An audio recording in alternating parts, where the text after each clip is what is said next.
Let's bring up our next storyteller, Raquel.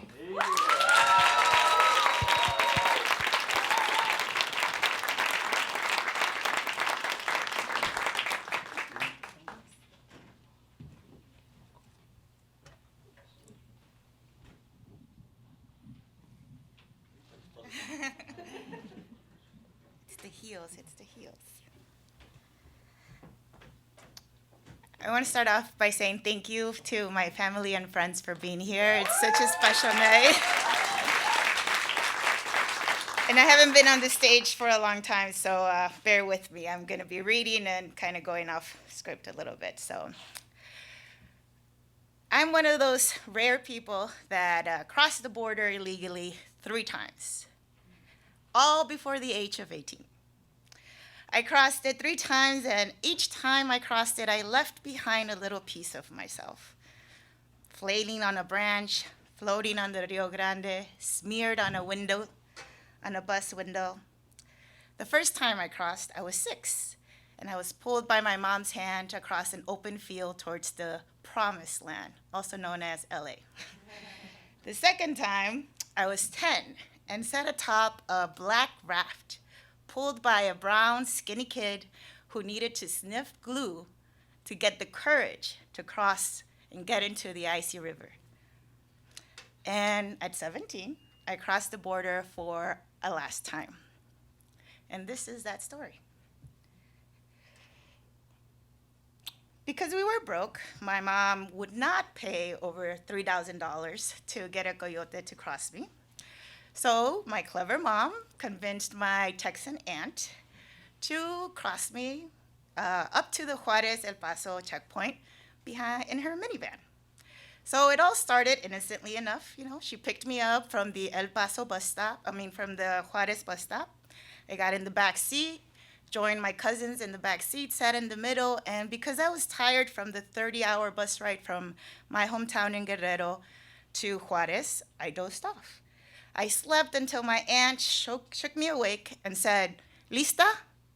Ready for what I was thinking. She had told me nothing. And she saw the panic in my face, and she's like, "Relax, it's no big deal, it's easy." And my cousins in the back started nodding, so I was like, okay, if my, younger cousins can do it, I can probably do whatever was about to happen too. I had no idea what was about to happen.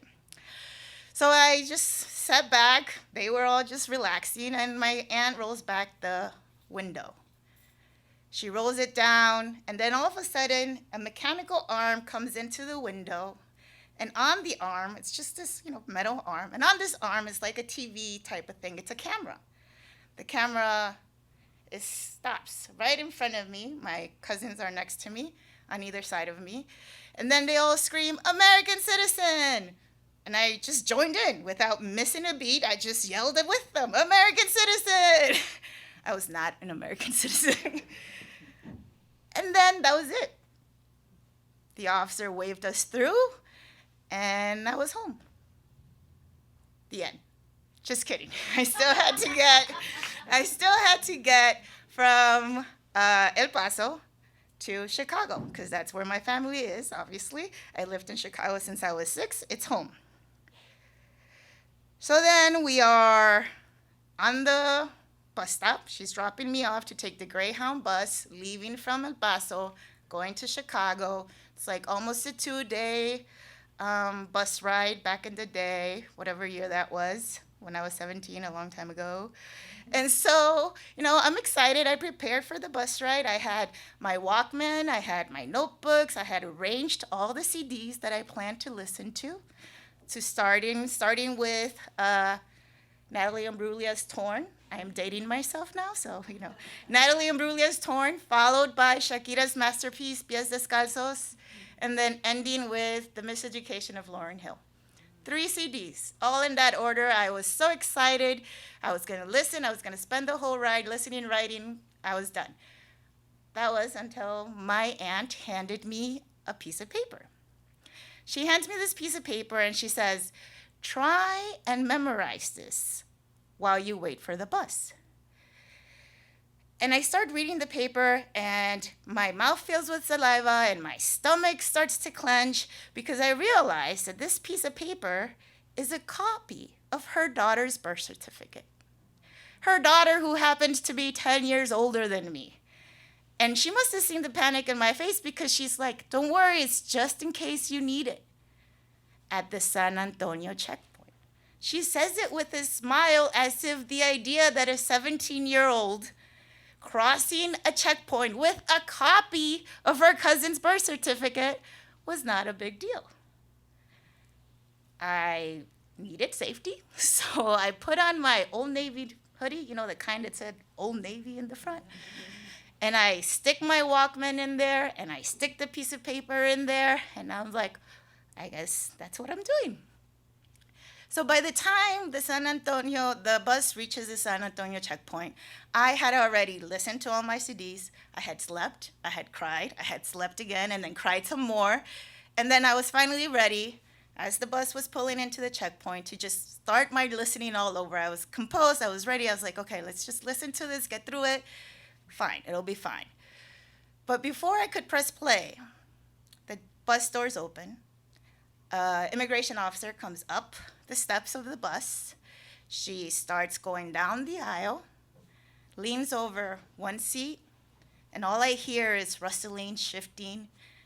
I hear an American citizen again say American citizen. She keeps walking, and I'm like, wait a minute. I can just say American citizen again, right? I mean, it worked last time. It should work this time around. So she's coming over. My heart is like beating outside of my chest, and I'm like waiting for her to come to me, and I can see her reflection off the window. So I'm just staring out the window, but keeping an eye as she leans over this and that, and she's just looking for the right brown person to ask for her papers. I put my hoodie over closer to my head. I squeeze the headphones into my ears.